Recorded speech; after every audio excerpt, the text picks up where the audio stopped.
Los Angeles Lakers versus Charlotte Hornets preview. Dito makikita kung hindi sayang si Mark Williams sa Lakers sa nabigong trade.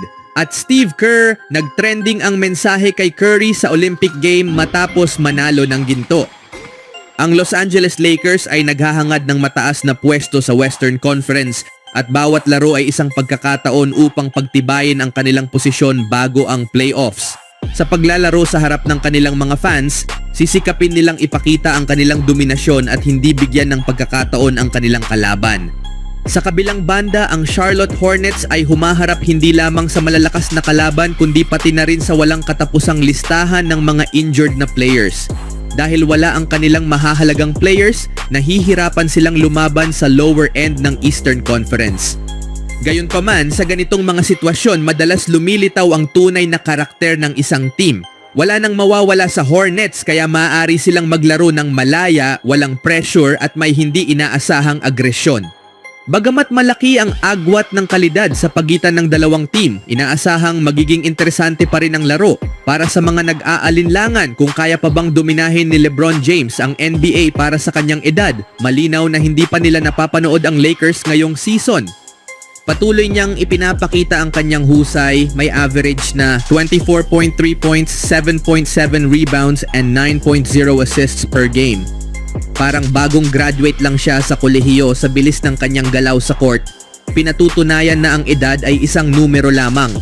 Sa ganitong forma, baka nga kaya pa niyang maglaro para sa Real Madrid sa football, siguradong hindi tatanggihan ni Vinicius at Bellingham ang isang veteranong tulad niya sa kanilang lineup. Ngunit hindi lang si LeBron ang bumubuo sa Lakers. Si Austin Reeves ay matibay ng nakaposisyon sa lineup at hindi nagpapakita ng senyales ng pagbaba ng laro. Ang kanyang kontribusyon ay patunay sa kanyang halaga sa team. Si Reeves ang gumagawa ng maruming trabaho sa depensa, nagbibigay ng proteksyon sa ilalim ng basket at hindi natatakot humawak ng bola sa crucial moments. Habang si LeBron ang maestro na namamahala sa opensa, si Reeves naman ang masipag na rhythm guitarist na nagpapatibay sa tunog ng musika.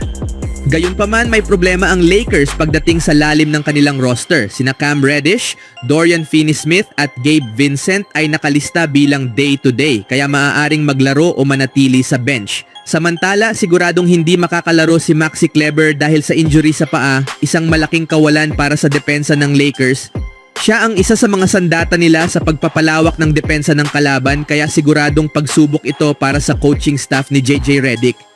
Sa kabila nito, ramdam ng Lakers ang kanilang pagiging dominante sa Staples Center na nagsilbing kanilang kuta kung saan madalas silang nananalo. Ang kanilang tagumpay ay nakabatay sa high-scoring plays, mabilis na laro at pagbibigay ng 100% sa bawat minuto ng laban. Kung mapanatili nila ang ganitong momentum at makahanap ng paraan upang mapunan ang kakulangan sa bench, tiyak na magiging puwersa sila sa playoffs.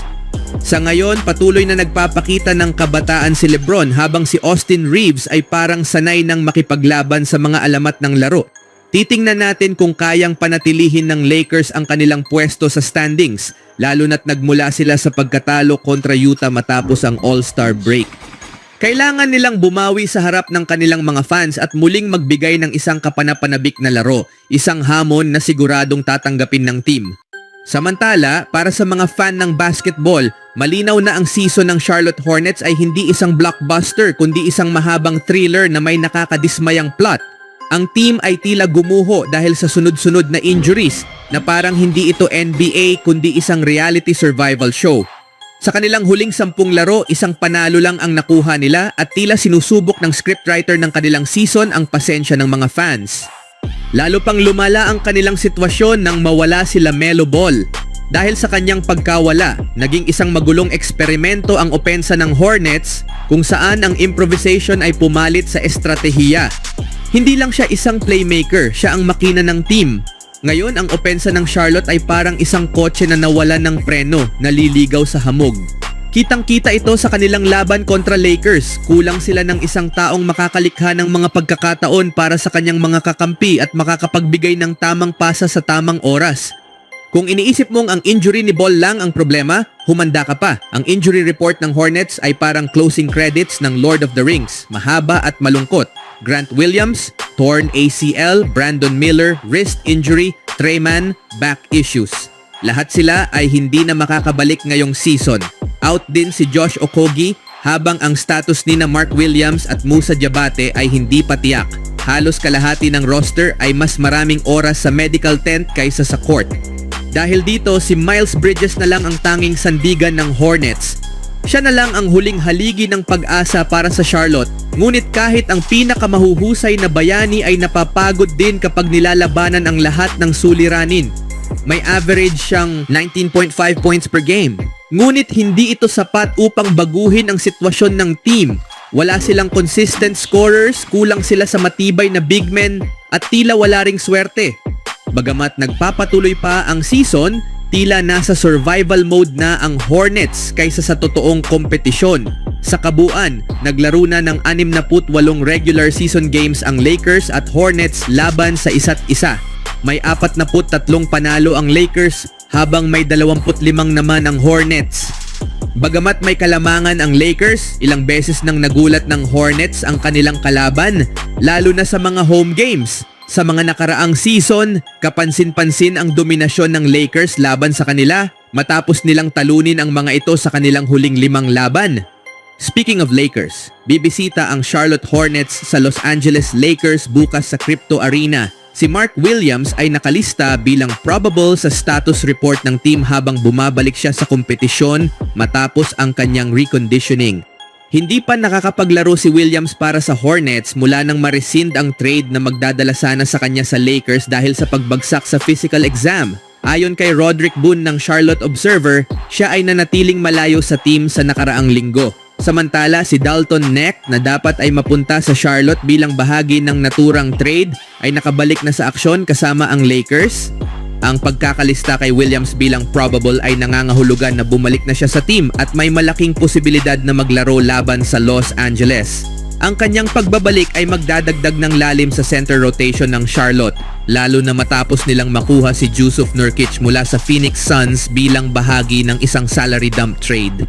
Ang pagbabalik ni Williams ay nagaganap habang ang Charlotte ay kasalukuyang nasa tank race para sa top prospect na si Cooper Flagg. Natalo ang Hornets sa Shams sa kanilang huling 10 laro at may pinakamababang offensive rating sa NBA sa panahong iyon. Samantala, nanalo ang Lakers sa ika-12 sa kanilang huling 15 laro na nagtulak sa kanila sa ika-5 pwesto sa Western Conference standings. Matapos mabigo ang trade para kay Williams, sinubukan ng Los Angeles na punan ang kanilang pangangailangan sa center position sa pamamagitan ng pag-sign kay Alex Len mula sa buyout market.